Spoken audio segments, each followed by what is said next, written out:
ابلیس نے اللہ تعالیٰ نے ابھی اس کو کہا کہ تم نکل جاؤ یہاں سے، اللہ تعالیٰ ناراض ہیں اور اس نے ایروگنس شو کی اللہ سبحانہ تعالیٰ کو، لیکن اسٹل ہی میڈ دعا، کیونکہ کچھ تو اللہ تعالیٰ کو جانتا ہے یہ، اور اس اللہ تعالیٰ کے غصے اور غیظ و غضب میں بھی اللہ سے دعا کی کہ یا اللہ مجھے قیامت دن تک مہلت دے دیں۔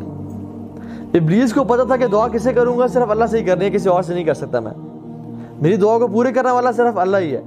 اور ہم نے کبھی کسی کے در پہ چلے گئے، کبھی کسی قبر کو سجدے کرے، کبھی کسی کی چادریں چڑھا دیں، کبھی کسی کو پیر بنا لیا، کبھی کیا کر دیا، کبھی کیا کر دیا۔ حالانکہ ابلیس ان ہز ایسنس جب اس نے دعا قبول کروانے کا ٹائم آیا کہ مجھے یہ چیز چاہیے، صرف اللہ کو پکارا۔ اور دوسری بات، کیا یہ گناہ گار ہے یا نہیں ہے ابلیس، کیونکہ اس نے ایروگنس شو کیا اللہ تعالیٰ کو؟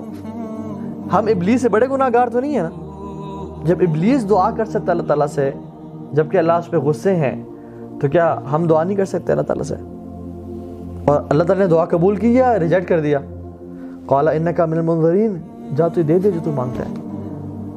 حالانکہ اس نے ایروگنس شو کی، اس نے گناہ کیا، اللہ نے پھر بھی دعا قبول کر دی۔ ہم ابلیس جیسے تو نہیں ہیں۔ Why does Iblis comes to us and makes us think کہ تمہاری دعا اللہ تعالیٰ کبھی قبول نہیں کریں گے؟ Why we let him play with us کہ تم تو اتنے گناہ گار ہو چکے ہو، تم نے تو اتنی ظلم اور زیادتی کر، تم نے تو اتنے نمازیں چھوڑ دی، تم نے تو اتنے آگے چلے گئے ہو کہ اب تمہارا واپسی کوئی نہیں ہے۔ حالانکہ every time it is the time for دعا، کوئی ایسا وقت نہیں ہے کہ ہم دعا نہ مانگیں اور اپنے آپ کو چھوڑ دیں۔